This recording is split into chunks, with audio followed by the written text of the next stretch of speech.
Yeah. So your name is Jeremy. Yep. I'm Um, Jeremy. Yep. Head developer. head developer. Mm-hmm.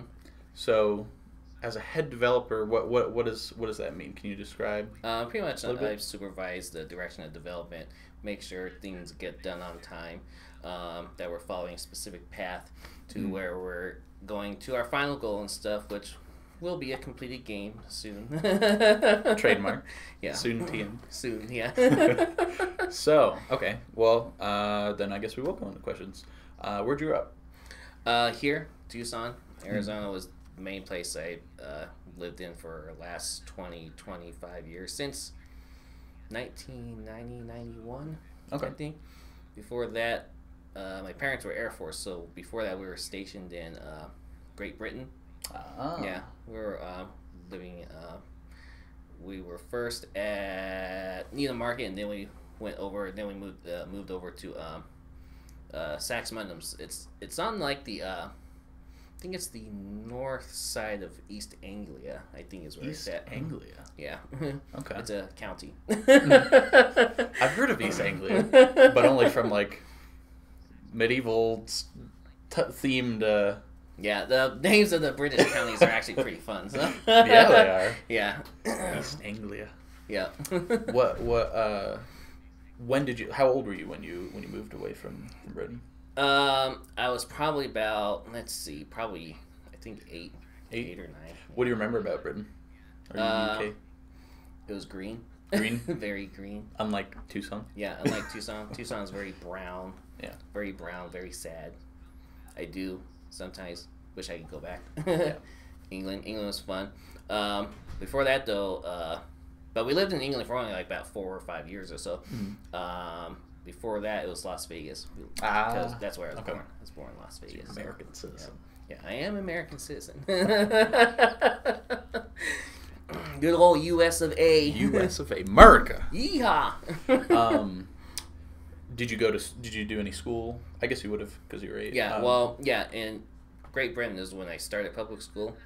It was Woodbridge is actually where we went to school at. Yeah, yeah, yeah. My dad was stationed at Bentwaters before they turned it into a park. That was all doing that UFO thing at the time and stuff. Or did we leave a little bit before that? We might have left before that happened, but no, but and then the school was actually on Woodbridge, was on the base at Woodbridge, not Bentwaters. Was kind of odd, so I guess they just send you all over the place. I don't know. I was a kid, I didn't understand any of that. Didn't understand what was going on. And then when we left, came here, went to 2 different schools here. Went to first Roberts, which isn't there anymore. Yeah, I was gonna say I hadn't heard of Roberts. Yeah, Roberts isn't there anymore.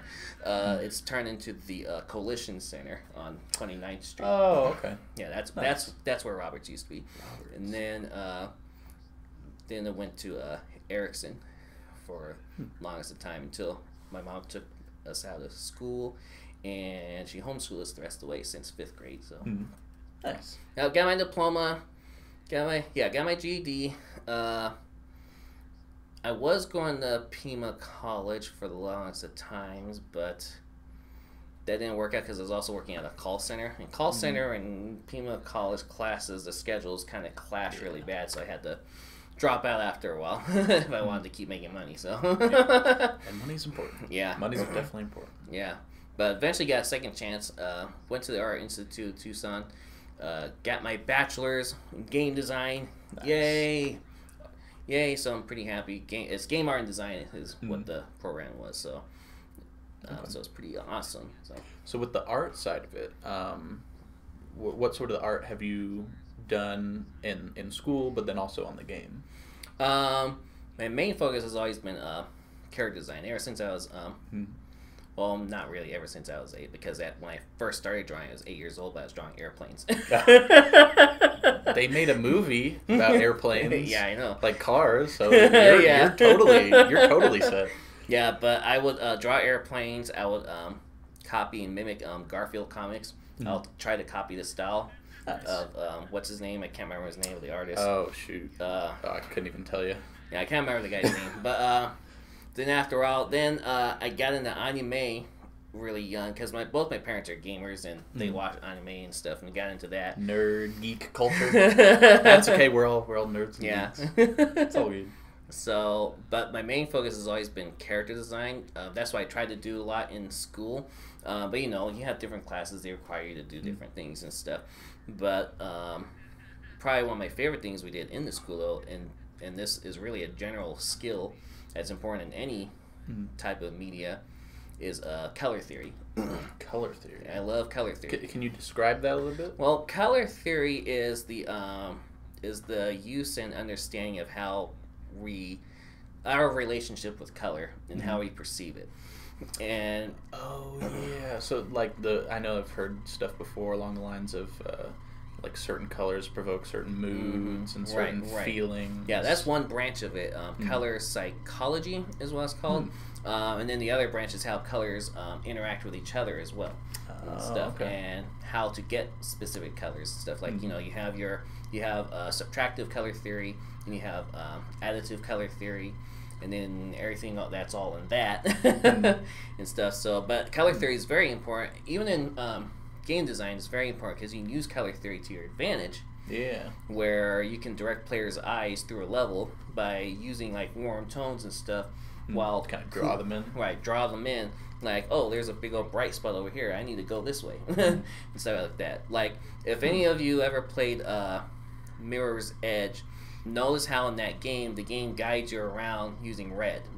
That's how you get around. It seems like it's being used naturally, but the designers actually did that on purpose because it guides you how to get to the level. You just colors in that game that's a great example. Yeah. Yeah.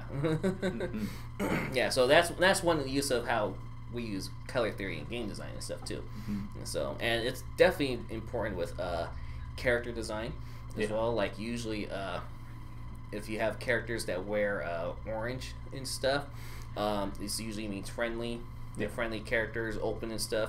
Yellow's like bright sunshine stuff, so even more friendly and stuff. Darker colors, like maybe violet. Violet's kind of like a royalty kind of thing and stuff. So but colors, but pretty much the color theory is studying all what colors mean, their relation to cultures, how people perceive them and interact with them, and then of course you can manipulate people with colors too. Yeah. So. That's true. You make them think it's a friend, and then just crush them. Right. So, but color's fun. That's one of my favorite topics that we did in school was the color theory. Took a whole class for that. Oh wow. Yeah. So that's cool. That's cool. Yeah. Well, let's see. Any other questions from people watching? Let's see. Hello. Fiddle-loo. Anybody out there? Anybody out there? Well, what other questions do we got? Okay, so question I asked Ian, what's your favorite 2000 games, like retro game? What's your favorite one? My favorite one, let's see, that's a hard one because I was mainly into the RPGs at the time. Okay.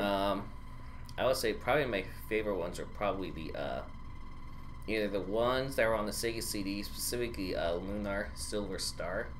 That's what got me into anime, was that one. Was that game right there. And then, and I was a big Shining fan of the Shining series. Played Shining the Darkness, played Shining Force 1 and 2, played the CD versions, or did I? I don't even remember if I did or didn't. I know my dad did. I watched him play that. But yeah, those are probably my favorite ones. Shining series, Lunar, and the pre-2000. What was on the Saturn? Saturn didn't have much RPGs. I think the only one that I was really into that one was Shining Force 3. But they only came out with part 1. They never released part 2 or 3 out here in the West. But it got released in like Japan or something. Yeah, it was by Sega. So Sega. Yeah. Hey, you never know. They're remaking a lot of old games. They are. Wouldn't even be surprised if they threw that in the list. Maybe. We'll see what happens. Well, that leads into my next question. So what's your current favorite game? That's hard because I've been mostly making games and playing them. Last game I probably played quite extensively was probably Skyrim. Skyrim. Yeah. I liked Skyrim a whole lot. Just kept playing and playing and playing. Another game that's pretty good though is Civilization 5. Civilization 5 is pretty good. That's a really good one. It's a great game. And also a great time waster. Yeah. I think an even greater time waster is Cities Skyline. That looks awesome. That game is really awesome. That game, I got it. I haven't really got into it too much, but I've seen people play that thing for 10+ hour play sessions easily. Yeah, I just convinced my dad to get it on the Xbox One right now, so now he's like, he's into it. Yeah, he's having fun with it and stuff. Keeps asking me questions of, well, how do I do this? Or should we build a bus route and stuff like that? The Xbox One version is missing a few things, unfortunately. Like, it's missing the like, see, on the computer you can change the color of your bus routes, so you can tell them apart. So you can't do that on the Xbox One now. Can't do that, so it made me sad. It's a little difficult. Made me sad. And then you can't fast forward on the Xbox One either. Really? Yeah, you can't fast forward. So that's an important thing to have. Yeah, and it's missing. So it's all. So you had to like sit there for 10 hours waiting for your money to build before you do anything. That's horrible. Yeah. What? Yeah, it's pretty bad. Oh, that's an important feature. They need to add that. Yeah. Yeah, I don't know why they released something like that out. Maybe they didn't have enough time. I don't know. They had a deadline to meet. Could have been. You know about those kind of things, don't you? Yeah. Sometimes you gotta cut things out to meet a deadline and stuff. So it's true. Is that a full release game or is that? It's on full release, I believe. It is. Yeah, Okay. It's full release. Yeah, on Xbox One. Yeah, it's full full release. Might patch it in later. Yeah, it probably. Well, they have those. What are they called? 0-day patches or? I guess it's past 0 well, days, it's past 0 days though.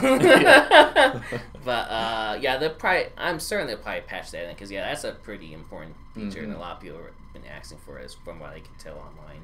Yeah, I would hope they would add something like that. Yep.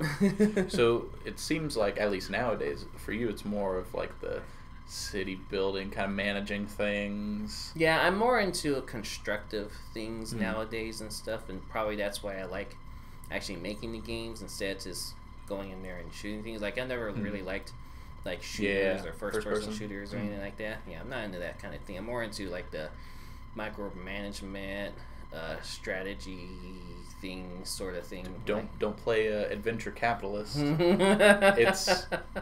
It's like the basic game where you just sit there and you buy things and you just watch your money pile up. Nice. Yeah, don't play that. Well, let's see. We already talked about schooling. Well, what kind of got you into video game design? What kind of piqued your interest? What were those things that you saw that drew you towards it? I think what actually drew me into it was actually the Dreamcast days. Actually, when Dreamcast first came out, I remember Soul Calibur. It was one of the launch titles on there. And I remember seeing the CGI renders of the characters. I'm like, oh my gosh. I'm like, I want to do that. And I've been striving ever since to be able to do that and stuff. So it's pretty awesome that I've gotten to this point. I'm like, yeah, I'm actually at a game studio and stuff. And so maybe some RPGs in the future for games, maybe that we might. That'd be awesome. Might make here. That'd be cool. Yeah, that'd be really cool. I'd love to make an RPG. My dream would probably be to make a Final Fantasy like RPG, but not because I'm not really into the pixel art thing, unfortunately. Kind of like Yen on that. I'm not really a big fan of the realistic. Pixel art. I want the more stylized realistic. And what I mean by that is, like, have you ever played Metal Gear Revengeance? The one that stars Raiden. He's a cyborg. I don't think so. Oh, you should check it out. What I mean by that, the game, it has realistic graphics, but at the same time, it's highly stylized. It's very stylized. Would a good example be like Borderlands? No. Borderlands is more cartoony, cel-shaded kind of stuff. No. Something I've played. Yeah, it's kind of hard to describe because you have to have played a lot of Japanese games to get it. I've not played too many. I would say maybe, Dark Souls is actually pretty realistic but stylized at the same time. It's got its own particular type of style. Okay. And it's funny because it looks like it's hiding itself behind a facade of Western RPGs, but it's actually a JRPG. Oh yeah. So, but it's got the difficulty of a JRPG because it is a JRPG. Yeah, exactly. Yeah. they fake you out. But yeah, Dark Souls is actually a good example. It's realistic graphics, but it's stylized. So that's kind of something along the lines that you would. I would like to do some. Like, have you seen graphics for Final Fantasy 15? Is that which one's the most recent? That's the most recent one. 15. Yes, I have. Yeah, that's something that I would like to do. It's something That like would that. be awesome. I know it's ambitious, so that's probably a long that would ways be off. But that would be fantastic. I'd love to make a game like that and make the characters and all that, and the questing and the experience, the journey and stuff. Yeah, it'd be awesome. But I don't want to make it where it's just like you remember how 13 was, where it's mainly it was narrative driven, but because it was so heavily focused on narrative driven, the gameplay was all pretty much but sucked out. All you did was go through tunnels. It was between A story and B. modes. As you were just walking. All you did was go A, B, C, D, whatever, instead of having more like a branching path sort of thing. Yeah. I like open world games, but I think for an RPG, I think open world can be too much. For a game like Skyrim, it works because they've always been like that. If they've always been, I mean, if people expect it, it's yeah. And the most open out of Elder Scrolls was the first one. I mean, you can go anywhere on the freaking continent. Yeah, they did a great so, job yeah. with that. Yeah, and now everyone's still waiting for Elder Scrolls 6. Please, I really want another game like that. Yeah. All we got is Skyrim right now. I know some people argue about Elder Scrolls Online, but it's not the same. No, it's not the same. Multiplayer's great, but I've noticed with multiplayer games, especially those types of multiplayer games, I was kind of missing something. Yeah, it's just not the same. Right, it's just not the same. Right. Yeah. Yeah. So, but yeah, I'm mainly into the solo games. I don't play. Yeah, I don't really play. That sounds expensive. Yeah. Sounds like what's that in relation to? I'm not understanding. I think he's talking about making another like Final Fantasy style. Oh right, yeah, game. Yeah. Well, it is expensive, but it also requires putting a lot of heart and soul into it. Yeah, and it requires a lot of high quality checking your stuff and everything. Like anyone can, sorry, I don't mean to sound a little thingy here, but you can always make a nice, good model and stuff. But your model, no matter how nice or how many polygons and stuff you got on that thing, or how much high quality the model is, if your lighting and your textures suck, then the whole appearance of the character or whatever you're making is going to suck. It's really sad. Like my brother, he was watching this video regarding the what is it? I think it's Sonic. I think it was Sonic. Sonic the. I can't remember what it's called. I know the Japanese name of it. Sonic World Adventure is the Japanese name for it. I can't remember what the U.S. It's the one where he turns into a werehog. Have you seen that one? No, you haven't seen that one where he turns into a werehog. But anyway, I have no idea. Yeah, he turns into a werehog at night. It's a very, very bizarre turn they took Sonic. I didn't like that part. The only best part I think in the game was the end level, because the end level was more like old Sonic. But anyway, no. But I mentioned this because my brother was saying that because they're using an engine called their own in-house engine called the Hedgehog engine, right? And I always tell my brother about this at the same time. You know that if you have bad lighting, you got bad textures, it's gonna suck and stuff, right? But he didn't realize how bad until he was watching a video and they're showing behind the scenes things. This guy had all the lighting and stuff because the Hedgehog engine is mainly a lighting engine, is what it is. So they turned off all the lights and stuff, and you can just see how bad the game actually looks. It's just terrible. But once you turn those lights and stuff back on, then it looks beautiful. And you got all your atmospheric perspective going on and everything. So, but yeah, the lighting and texturing is so important. So you gotta have such a high quality on it, and that I'm so happy that we have the tools to make our work much easier and faster nowadays. Because back in the old days, you had to use Photoshop. To create your textures. So can you imagine painting on a flat surface and trying to get things to look right and to make sure it actually looks good on a 3D object? Yeah, Photoshop, to look 3D. Yeah, because Photoshop's for 2D. Yeah. So, and see, that's the thing. When you're doing texture maps, you have to lay them out flat. So it's kind of like a globe. You know how they do the maps of the globes and they lay them out flat? Yeah. That's what you do with texture maps. So it can look kind of distorted on certain angles. Right. But now that we have software like Substance Painter and Substance Designer and stuff like that, or even the tools in ZBrush, painting for 3D objects has never been easier, and awesome. It speeds up your workflow a whole lot. It allows you to do all sorts of cool things much faster and stuff. It's really nice. So with that types of tools, getting to that high quality that you like see in Final Fantasy 15 with their graphics and stuff is much more attainable than it has been in the past, I think.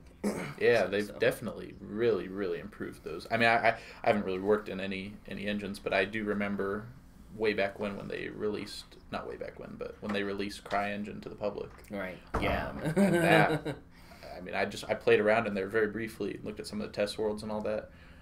The kind of stuff that you can do in those game engines is just amazing. Yeah, CryEngine definitely pushed the grounds for what you can do in a game engine with graphics and stuff. And then Unreal Engine 4 came out a few years later. It's always funny seeing the arguments online, which engine's better, CryEngine, Unity 5, Unreal Engine 4. It's funny because Unity 4 did not have the capabilities to render at where Unreal Engine 4 and CryEngine's at.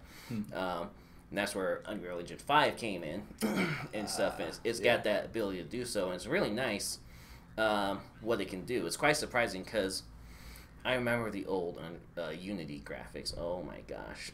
Not too good. Yeah. It's like you're looking at old 2002, 2003 textures. That's not good.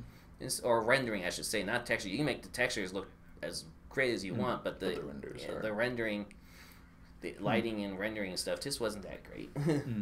But now with Unity 5, well, heck, I don't think they're even up to, I think they're past Unity 5 at this point. I think they're now at Unity 2017 now. They changed their numbering system where it's per year now. Because it's just too many numbers. Yeah, I guess. They have to go by year 20. Well, but see, now it's going to be 2017 1, 2017 2. Well, it's kind of like what Autodesk did with Maya. It was like 1, 2, 3, 4, and then you say, oh, heck, we'll just do it by year. So 2007, 2008, 2009, whatever. It's just easier that way to do it by year now. And I think it's too much. Yeah, and I think Adobe's now does it because they have Creative Cloud. Yeah, Creative Cloud. Well, yeah, they completely changed their business model. Yeah. Well, they did that to prevent piracy because too many people were using cracked copies and stuff, and they're losing millions because of that. Yeah. And they're like, well, that's enough of that.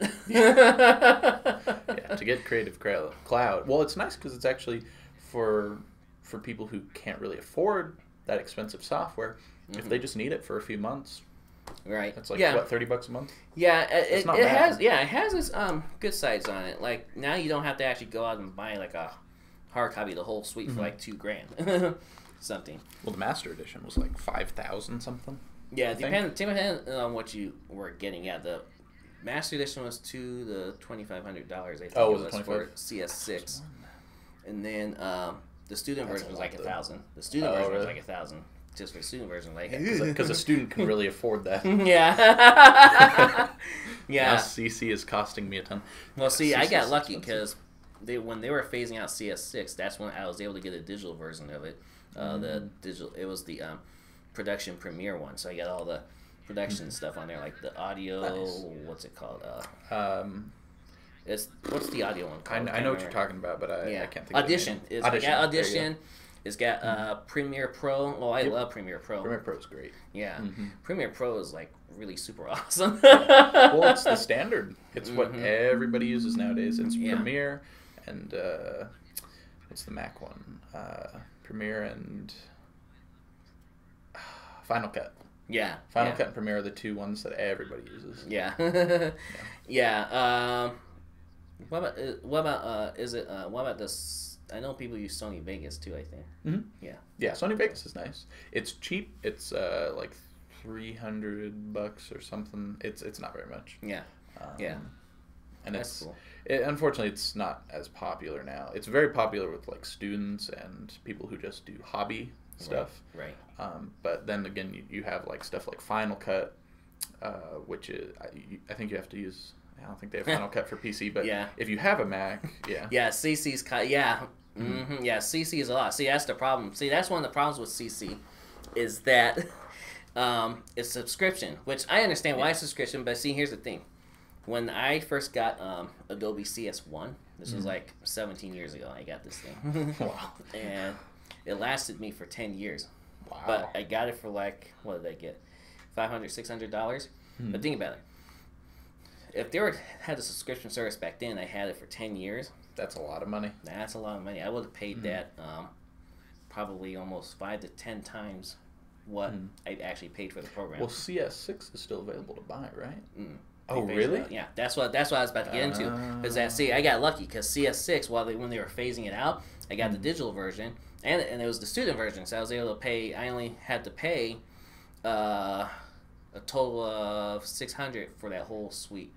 For the whole thing? For that, not for Master, but for the Premium. Yeah, Pro. no, but yeah, still, that's it was really good. it was only $600 when it was normally like $1,500, I think, for that thing. That's a lot of money. And it was a digital version. I wanted a hard copy version, but I couldn't find it because they already phased it out. So, but yeah, there's no more CS6. It's all CC, and because of that, it's much more expensive to use. If you're a long-time user of Adobe products, then it'll cost you an arm and a leg. Yeah. But if you're one of those people where you only need it for a limited time, then it's actually pretty good. Yeah, I thought it was still available as like a separate version, but no, I didn't realize. Yeah, CS6 is gone. So they're making bank now. Yeah. Yeah. Yeah, so, yeah, it kind of sucks. I'm certain there's probably deals or something for studios or art design studios or whatever and stuff. But, yeah, in the long run, for long-time users, it sucks because now it costs a ton of money. Because it's like, what? I think it's $50 a month. Oh, is it really? Oh, maybe it's the student version's like... Student version's $20. Oh, okay. Student version's $20. 30, but yeah, I guess you're right. I believe the standard version's $50, so you're paying that adds up. Yeah, you're paying like $600 a year just for 1 year to use it. For something that you could have bought as a student for... See, I got CS6, the Premiere Pro version, for $600. Yeah. That was I think a year, 2 years ago. I got that. So already, if I was subscription, that would have been $1,200 on me. So I'm already saving a ton of money. Yeah. By going that route, and I'm not getting rid of it. No way. CS6, I'm sure, is going to be like, well, all the tutorials on YouTube are for CS6. I don't think I've never seen a CC. No, I've never seen one that's CC. It's either CS4, 5, or 6, but I've never seen one for CC. Nobody's gonna, people, especially the studios, no one's going to want to pay for that. Yeah, it's too expensive. I'm definitely that. Do we have any questions on any other questions coming in? I don't see any yet, but I guess while we wait a little more, let's see. Okay, well, what are some of the problems that you've run into while creating this game, and within that, what kind of goes wrong in the code? What do you see? What's I guess, is there like a pattern that you see that typically happens? I think probably the biggest problem that we run into a lot, and I think the only way to get around this is this experience, is communication, really. I think that's the biggest problem, is that making sure everybody knows who's doing what, is everyone on the same page, and stuff like that. I mean, because if not, then you get a lot of confusion. You get people trying to do their own thing instead of doing what needs to actually be done, and stuff like that. And it can cause problems. It can cause scripts to disappear or be overwritten. Other things, it can totally waste a lot of valuable time. It really can. But I honestly think that the communication thing is also is an experience thing, and to get better at it, you just have to do it more. Yeah, I feel there are certain steps on mitigating a lot of it, like gotta be more organized. Gotta make sure that everyone's everyone's on the same page. Like you have like maybe daily briefings or something short and sweet, whatever. It's a little meeting or something, right? And stuff. So, but through all that, I think we're on a great path right now and stuff. So things are looking up, I think. Good. So it's pretty cool. Speaking of looking up, we're going to be it'll be soon. We're going to be releasing a new game mode here pretty soon. It's going to be awesome. and people are going to like this. I know they're going to. And we're also still working on the network multiplayer. Once the network multiplayer will definitely enhance things quite a bit and stuff. So we're still working on that. Multiplayer is so complex. Yeah, when you have to do it over the web. Yeah, it is. Yeah. There's so much behind it. Just from me watching you guys, I already knew a little bit about it, but I mean, just watching it's there is a lot that goes into it. A lot of things that have to work perfectly in sync, and a lot of logistics too. Yeah. There's a lot of behind the scenes on that. Yeah, but so we're releasing a new game mode soon, and we are definitely still working on getting the network multiplayer going. So don't worry, it'll be coming soon. By my estimate, we'll have that up and ready. Should be before PAX West. Good. So good. Yeah. I did have another question related to that. Oh yeah. So with programming, as somebody who's been in the industry for a little while now, what would you tell somebody who wanted to get into the industry or who was just interested in learning about programming for games or just programming in general or just art even? What would be those first steps, or do you have any resources that you would recommend? There's probably two main things you got to do. Is one, practice. Just got to practice. Even if you're a coder, you got to practice your code, because if you're a better coder, your code's going to look nicer. It's going to look neater. People will be able to read it. Because that's the thing with code is that, with anything really, is that you got to be able to communicate your meaning and what you're trying to convey, either through code or through art. So you got to practice. And then the other thing is, I don't think I can stress it enough, but I do think networking helps a lot. You gotta be able to know people. And networking helps a lot. I would highly recommend, as you get better, get your art up online or get onto the forums on Overstack. If you're a coder and stuff, get people to look at your stuff. Heck, do things for people. Just volunteer time and stuff.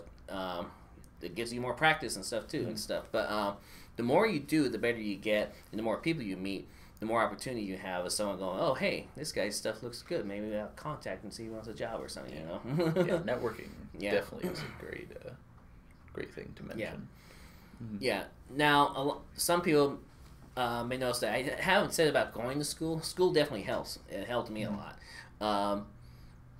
In the game industry, it's not super needed because there's a lot of people in the industry that get hired that don't have degrees, because they just demonstrate that they have the skill. And that skill comes from experience. And that's probably the number one thing is experience. You need a lot of experience to do what's required in this industry. In this industries, a lot of people think that making games is easy. It's not easy. It's not easy at all. It's hardcore. It's very hardcore. It's not easy at all.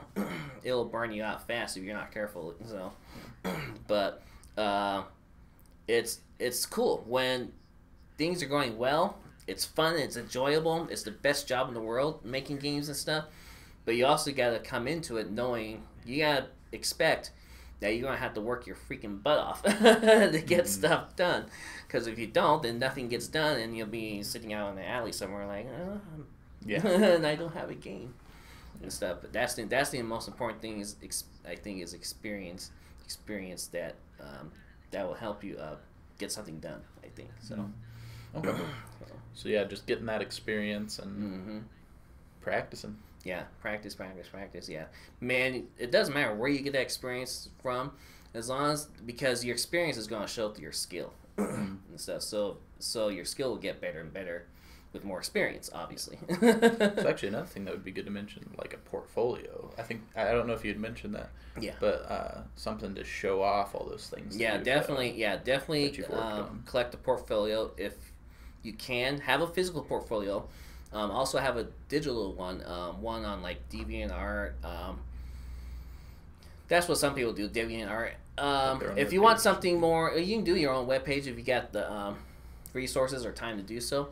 What I would recommend though, if you want a nice, easily set up one that's professional, I recommend Adobe's site called Behance. Behance.net. Okay. That one's a pretty good one because it's kind of like the LinkedIn of portfolios. That's interesting. Yeah, I've not heard of that. Yeah, I'm on Behance on there, but it's pretty cool. Yeah, Behance is professional level quality, so put your stuff on there. You want to be noticed. Yeah, that's a good place. Put your stuff on there. Behance, and Adobe. I know they go through people's stuff on there. So, so but yeah, kind of finding people for their own business. Well, yeah, that's what they do. You notice on some of the programs that they'll have these big old crazy things that pop up when you open the program. Some of that stuff's from Behance. Really? They have some really nice loading, like those loading screens for like Photoshop and I mean any of the Adobe software. Really, they have some really beautiful art on there. Yeah. I had no idea.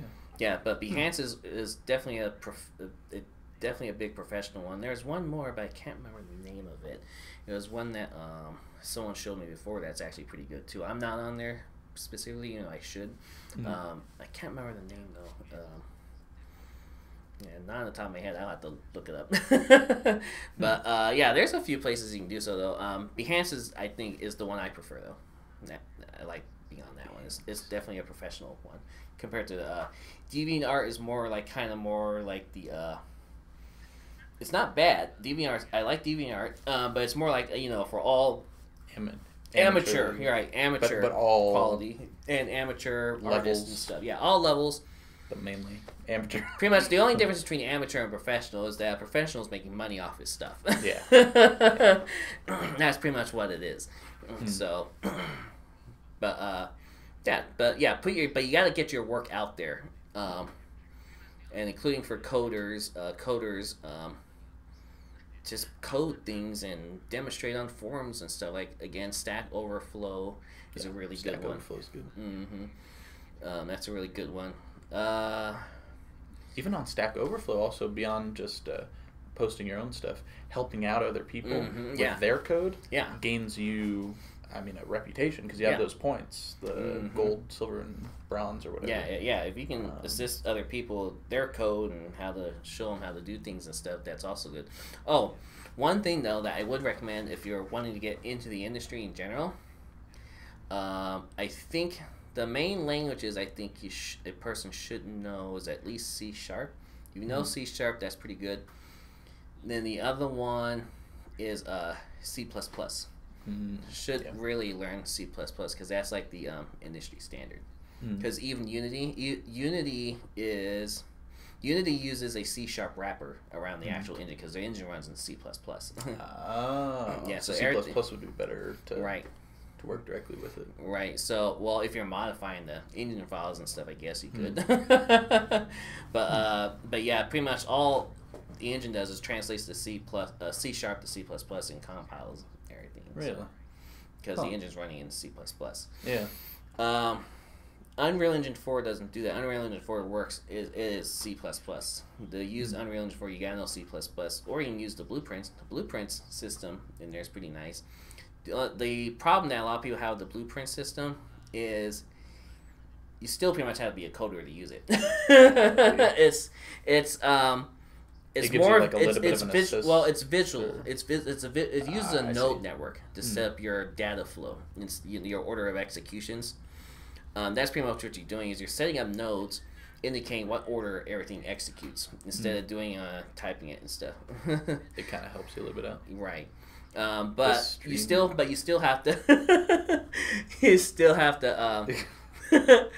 he said the stream makes me moist. I don't know what that means. I don't want to know what that means. But oh jeez. You guys are weird. But the blueprint system in Unreal Engine 4 is it's a visual node network. You set up nodes. Have you ever done jQueries? Anything like that with databases? Yeah, I actually have. They're actually like that. Do you remember this? Yeah, it's actually like that. I've done jQuery and web development. Yeah, a little bit. Yeah, that's where you see them a lot. Yeah. But yeah, it's kind of like that. You set up your network and stuff and tell it where the data flows, pretty much. Okay. And that could definitely make it way easier. Yeah, it is easier if you know what you're doing. The whole thing is you still gotta understand coding logic to get it to work. You can't just go in there like an artist can't just go in there and go and it's together and stuff. Doesn't work that way. It looks pretty and you can be artsy with it, but you can't get anything to work. It still follows logic. And you have to use that logic to get it all do set things. Right. But it's cool. It's fun once you know what you're doing and stuff. So. Oh, so sloppy is kanji. I see. Kanji, how are you enjoy? Do you have any questions for Jeremy? Hi. Leo, do you have any questions for Jeremy? Hi. He's our head developer. He has lots of stuff up in that brain. Yeah. That you Too can much feel stuff. free to. Too much stuff in there. You can only ask about certain things. Well, if they have any more questions, we'll grab it from them and then head on off. Cool. We have to wait that 10-second delay, though. Oh, yeah. Because of Twitch. Yeah, yay. Jeremy, are you the guy on the right's long-lost brother? No, unfortunately not. My brother is white, though. maybe if we go really, really, really far back, we're somehow related. Jeremy, can you explain to me the idea behind mini-bots? That's a good question. The idea behind mini-bots. Well, for one, it wasn't my idea. But it was an interesting idea. Well, from what I understand, it was actually Yen's idea. And I guess a few other people, whatever. And it kind of stemmed from wanting to make... The original idea was to have customizable miniature robots. So you can actually take Mini one battle part... bots. Right, pretty much. So you take one customizable part, put it with other customizable parts, and you have your bot. Then you go in there and you start fighting and stuff like that. That was the original idea, and it kind of evolved quite a lot from that. We're hoping maybe one day we can put in some sort of customizable thing or something. That would there. be awesome. That'd be awesome. But yeah, that was the general idea behind it, and it kind of just went from there. We had some weird things going on around the beginning of development that we kind of changed direction on. And it went more towards the gummy bears and cockroaches. Like, I think the cockroaches bit came in after our first con, and it was like just an idea that was floating around. I was able to get it to work. We're like, okay, this is cool. And then we decided to add gummy bears in there as well because, well, why not? Who doesn't like to shoot gummy bears? What I heard the first time was that some people didn't like the cockroaches and thought they were a little nasty. No, people didn't like the cockroaches, so we changed so we added gummy bears in there so then people could fight gummy bears to cockroaches because, cockroaches are nasty. Not everybody likes looking at cockroaches. So, and the gummy bears really exploded with their popularity. So that was cool and stuff. Everybody loves the gummy bears. Everybody loves the gummy bears. Yeah, so pretty much the idea evolved from fighting with customizable miniature robots to fighting each other to making it more of a party game like thing, like kind of like Smash Couch Brothers game. or Smash TV, right? Couch game kind of thing. So at the same time, it's kind of a casual game and stuff. Oh, here we go. Yeah. Are you guys planning on any new projects with a new? Planning on a new project with a new game and new engine? Gummy roaches. You guys do have gummy bears riding cockroaches, at least in the idea. I would love to put that in there. Phase. That'd be awesome. But are we working on a new project with a new genre engine? We're not working on a new project yet. We are having plans for several different things. We don't know which direction we're going to go yet or what engine we might use. It's still up in the air right now, but we do have ideas that we want to further explore. So it'll be pretty cool. So once Minibots is done, yeah, we'll be doing something brand new, and I think it'll be awesome either way, regardless of what it's going to be. So, Cool. Yeah. Well, Gummy roaches. The other part of it, a new engine. You guys are, for the most part, planning to stick with the same engine, right? I don't know yet. I have no idea what we're doing with that yet. Right now, if say we're staying with, if we decide to stay with the mini boss thing for the long haul, like the say we do like a mobile game or other things like that, they would probably just stick with Unity, since that's where everything's at. All the assets and stuff, they work well with Unity. Unity's easy to work with, so we can put in just pretty much drag and drop things in the project. If we go somewhere else, I don't know if we'll stay with Unity or not. I guess it just depends on the logistics, I guess. And what I mean by that is like the cost, how much it's going to cost us in the long run, how long will it take us to learn a new engine? Will it just be better to stay with the old one and stuff like that? Like there's all sorts of pros and cons to weigh. Yeah. Yep. So it just depends on what we're doing and stuff. So so we'll see what happens. Cool. Well, you guys should make a survival crafting game that doesn't have bad FPS, like Rust and Ark fused into one, except don't breach contract like Ark did, and you'll lose $40 million.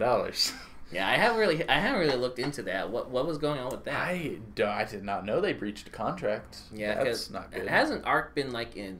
It's been in early access or early access forever now. Yeah, well, and it's a cool game and it's a great concept, but the problem that I have with it personally, and I know a lot of other people share this, is it is very, very poorly optimized. It does not run well. It has very low FPS. FPS drops all throughout the time. Yeah, like, see, that's the one thing that I worry about the most is the game optimized. Yeah. Because you sometimes get those. See, the problem with working in the engine and then testing on the actual build is different. They run differently. Yep. Like some things will work in the editor, but not in the build. But some things will work in the build, but not the editor. And then also, so like with PC games, it's hard because there's so many different types of software and hardware configurations. Yeah, a lot. Yeah. Okay, here we go. Ark's team before Ark was making their game. While with another gaming company, which was breaching contract, it's considered. Oh, they're poaching. Okay, yeah, poaching is always a bad thing. Oof. Yeah, poaching. $40 million mistake. Yeah, poaching is always a bad thing. You're not really supposed to do that, and they do that in the animation industry too. If you heard about that lawsuit last year against DreamWorks and a few others. Were they poaching? That's not good. Yeah, you're not supposed to do. Well, see, what poaching does is that it allows them to keep animators and not have them go to other studios and stuff.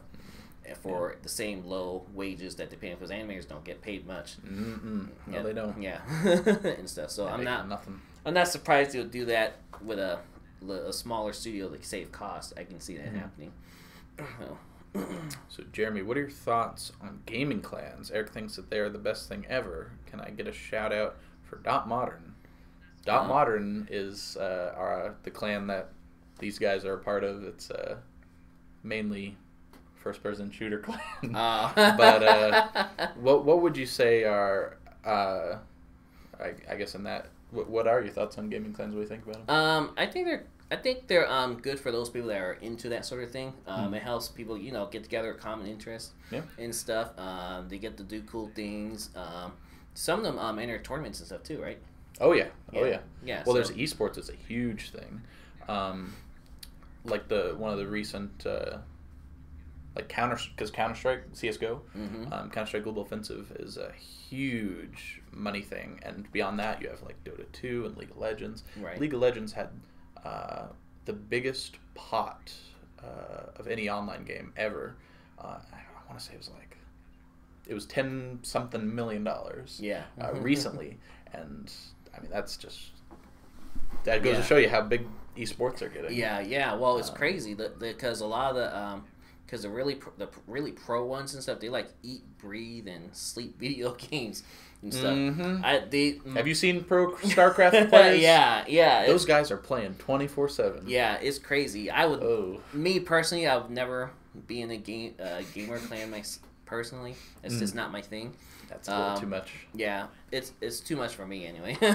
I already put in all my time just creating things and stuff. So. I mean, it's like professional sport. But yeah, it's pretty cool. I think it's really awesome where they've brought together and how far they've come now. Because now you got the professional sports and stuff.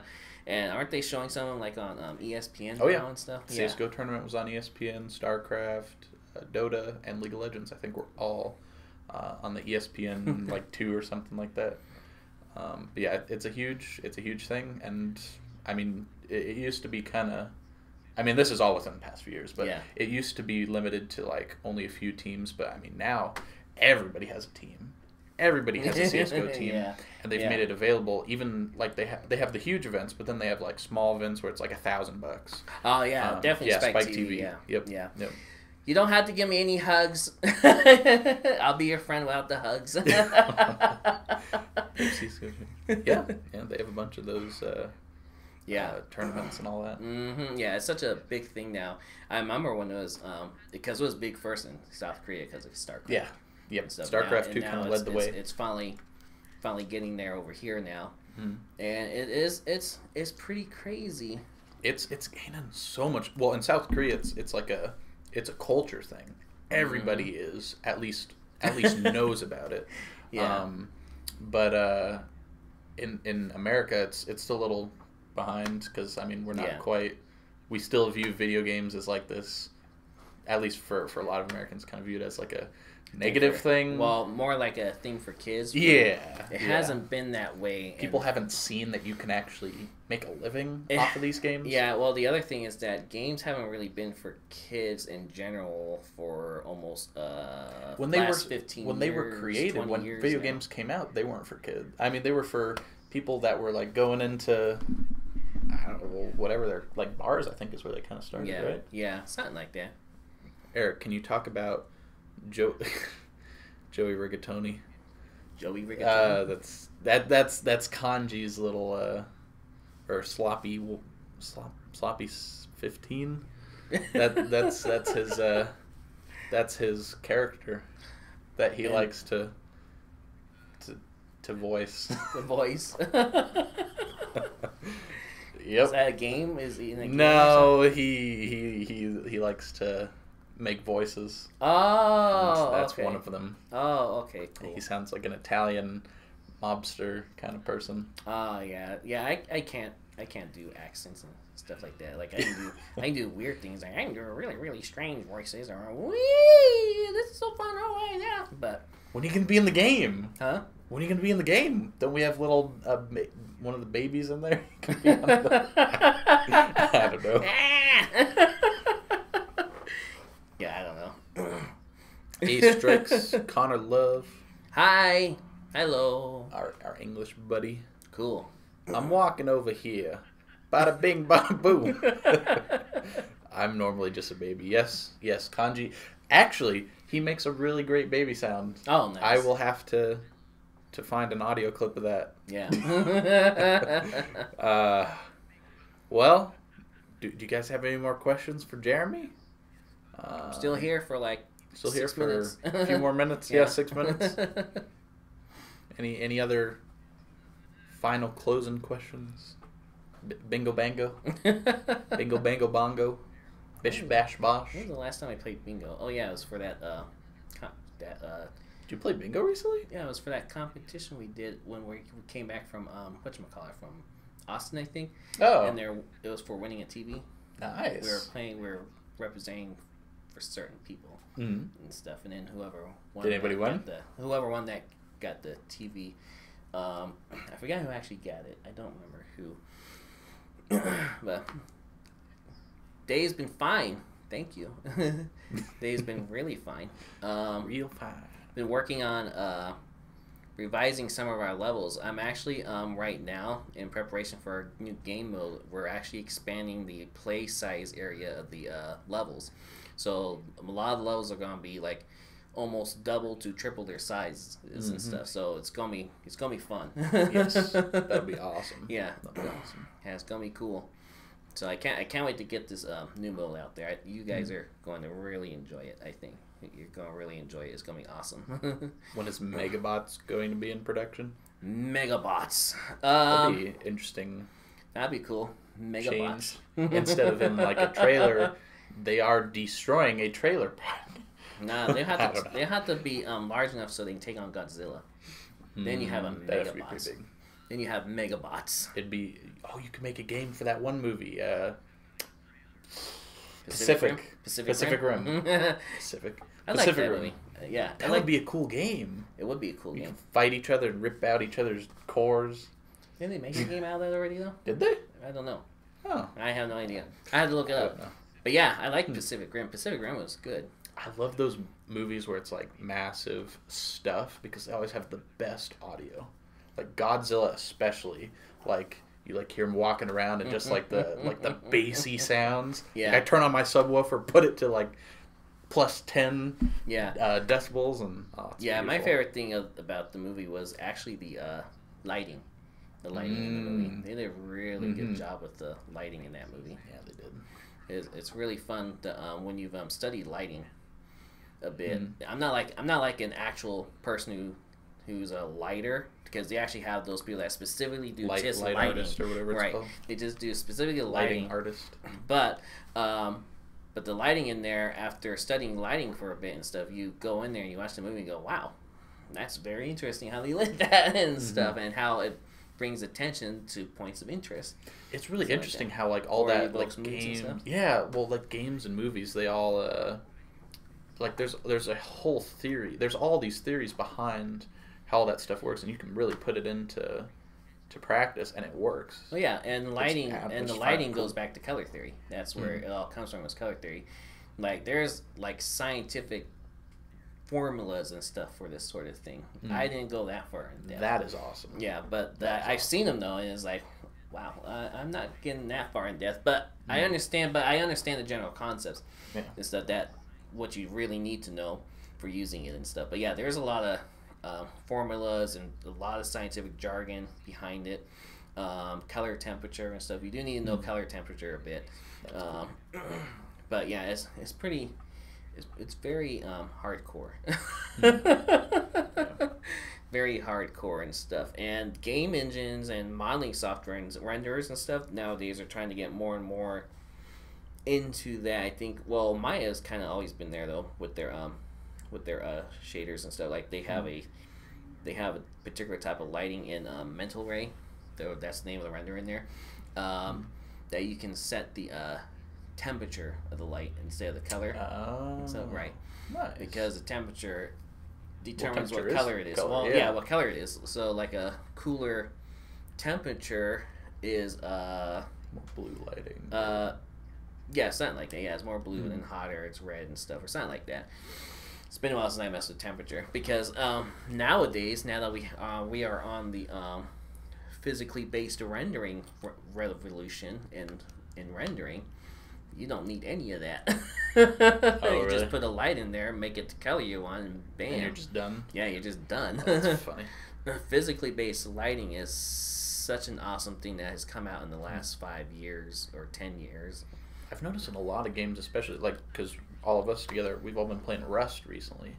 There's beautiful lighting in that game, and in a lot of games that have been coming out. Yeah. They just have like, I mean, textures are usually pretty good, but just lighting is just. Yeah. I mean, they've perfected lighting at this point, in my mind. Yeah, and that's not easy. Like the lighting is probably your most important thing in how a game looks. If your lighting is off, then Yeah, no, lighting's incredibly important. Oh yeah. Yeah, but yeah, the lighting's been really good in a lot of more modern games this last year, really. Final Fantasy 15, Horizon Zero Dawn. Again, what was the one you said? Rust? Oh, Rust. Yeah, that one. There's been quite a lot. Really good games with very awesome lighting and lighting engines. Yeah. And stuff. So. Well, Yeah. if nobody else has any other questions, we'll go ahead and wrap it up. But thanks for joining us, guys. Thanks for asking questions. Thank you for joining me. Yep. And It was talking fun. about It's fun. programming and art, Yep. game design, all that. Yeah. Got so much in my head I can never finish talking about it. Yeah. Well, hopefully we'll get some more people in the next few ones and get some more questions. Yeah. Cool. Awesome. Well, thanks for joining us, guys. Thank you. Go and Bye bye. Bye bye.